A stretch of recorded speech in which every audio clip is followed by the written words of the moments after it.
5월 30일 출근 일기 시작하겠습니다.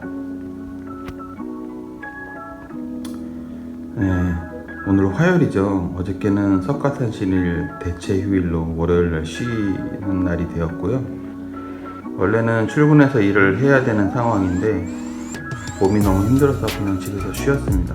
그렇다고 집에서 쉰다고 해서 몸이 쉬는 거냐 그런 건 아니지만 어쨌든 쉬다가 오늘 출근했습니다. 이번 주 첫 주의 시작은 화요일입니다.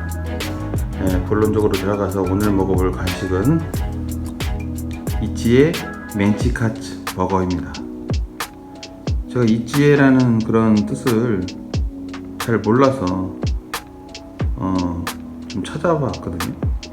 근데 여기 봉투에 이 나와 있습니다. 여기 딱 보면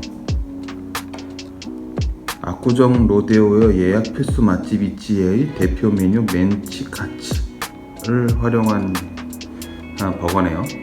여기 가운데 있는 요게 이제 멘치카츠라는 건가 봐요.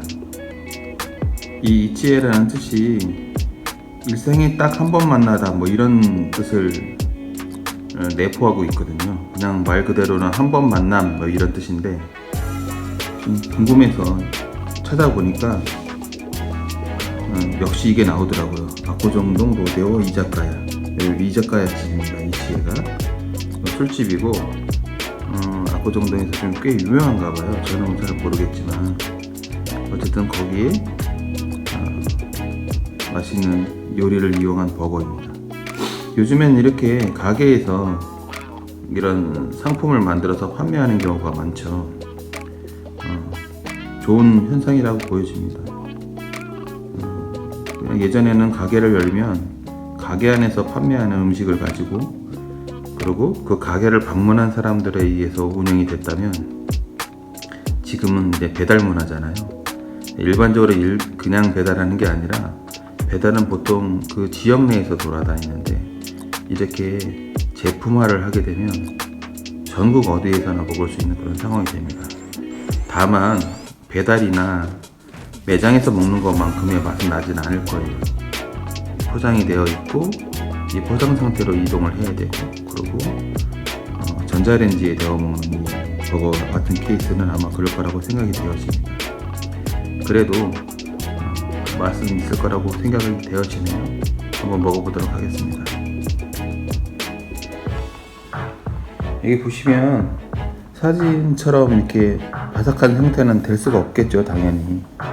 여기 보시면 이렇게 멘치카츠인데 손으로 살짝 만져보면 손으로 살짝 만져보면 약간의 그런 바삭함을 남기려고 참 노력을 많이 한 것 같습니다. 이런 편의점 햄버거를 먹으면서 이런 사진처럼 나오는 제품이 있을까요? 이런 사진처럼 나오는 제품이 있을까요? 없다고 보죠. 어쨌든 먹어보도록 하겠습니다. 맛이 어떤지요? 두 입 먹어봤는데요. 맛있습니다. 먹을만 하고요. 약간 이 맛을 설명을 하려면 뭐라고 표현을 해야 되냐? 혹시 롯데리아 대리버거 아세요? 대리버거가 데리야끼 소스로 해서 만든 그런 햄버거인데 사실 제가 그 햄버거 좋아하거든요. 그 데리야끼 소스 맛이 살짝 납니다. 그런데 데리야끼 소스는 그냥 달콤하기만 합니다. 달콤하고 짜고 단짠이죠. 근데 얘는 단짠에 짠이 좀 작고 단도 좀 작은데 매운 게 나와요. 매운맛이 있어요. 살짝 그냥 먹을만 하고요. 여기 보시면 가격이 3,300원이거든요 편의점 햄버거 가격대가 대부분 저렇습니다. 비싼 것도 있긴 하지만 저는 편의점 햄버거를 먹어본 것 중에 2,800원짜리 대 가격을 가진 일반적인 버거가 맛있어요. 불고기 버거나 뭐 이런 것들. 얘는 소스에 비해서 안에 내용물로 같이 이게 좀 두꺼워서 약간 소스가 모자란 것 같은 그런 느낌입니다. 그래도 맛있네요. 제가 사실 햄버거를 잘 안 먹거든요. 입은 즐거운데 요즘에 이제 나이가 들어서 이런 밀가루, 빵, 면도 상당히 좋아하는데 면도 먹으면 소화가 안 된 상태로 한참 있습니다. 나이가 들었다는 것을 실감하고 있는 거죠. 모두들 건강하시고 오늘은 여기서 마무리 짓겠습니다. 목이 참 메이는데 오늘은 그냥 서울 우유를 골랐습니다. 작은 겁니다. 우유가 이렇게 비싼지 몰랐어요. 집에서 그냥 큰 우유만 사다가 먹다가 편의점에서 이게 지금 제일 작은 거거든요. 이게 1,100원입니다. 큰 우유를 먹었을 때는 비싸다고 생각이 안 들었는데 이거는 비싸다는 생각이 드네요. 이거는 TMI인데 요거 있죠, 요거 종이팩 여기 접는 거. 종이팩 접는 거에 대한 사연이 있습니다. 여기 서울우유 써있죠. 요 종이팩 접는 부분에 대한 발명가가 한국 사람이에요. 이름은 정확히 기억나지 않지만 이 종이팩을 만들고 바로 찾아간 곳이 여기입니다. 제가 알기로는 그래요. 근데 여기 서울우유에서 누가 이런 걸 쓰냐, 종이팩을. 이런 접는 거 이런 거 안 쓴다. 그래서 받아주지 않았다고 합니다. 근데 이 발명가는 이게 이제 진짜 지금 봐도 획기적이고 혁신적이지 않아요? 종이로 어떻게 잘 접어갖고 이렇게 만들었다는 게.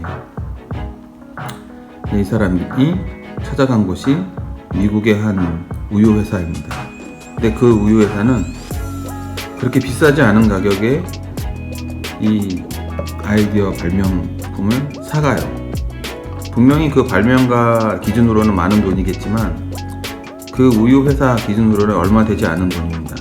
이 발명을 사가고 특허를 그 우유 회사가 가지게 되죠.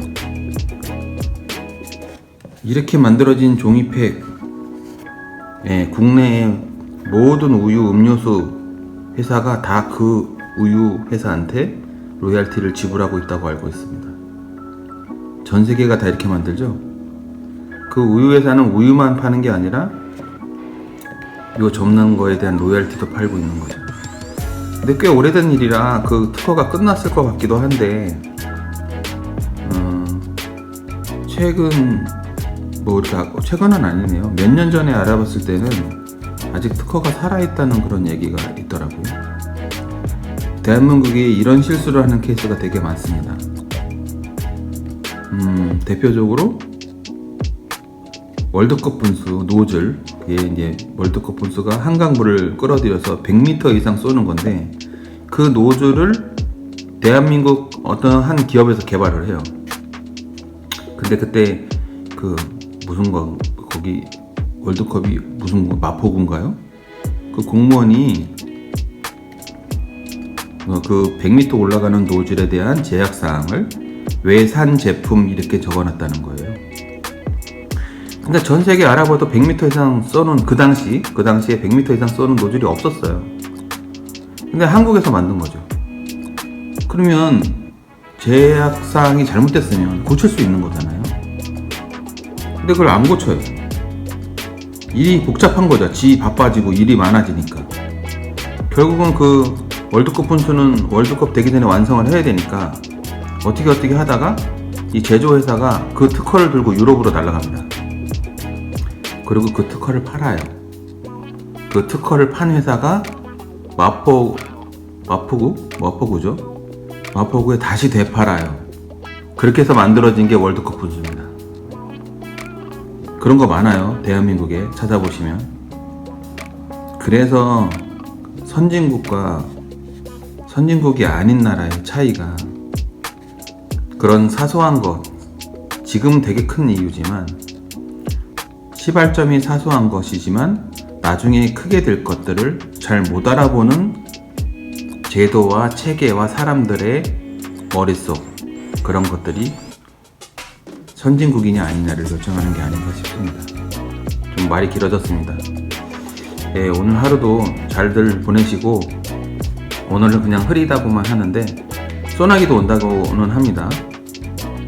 최근 들어 퇴근 시간에 소나기가 오죠. 막 쏟아지고. 항상 그랬던 것 같아요, 최근에는. 퇴근 시간만 살짝 피해서 비 오는 걸 상당히 좋아하는 저로서는 그렇게 내렸으면 좋겠습니다. 그렇다면 오늘은 또 어떨란지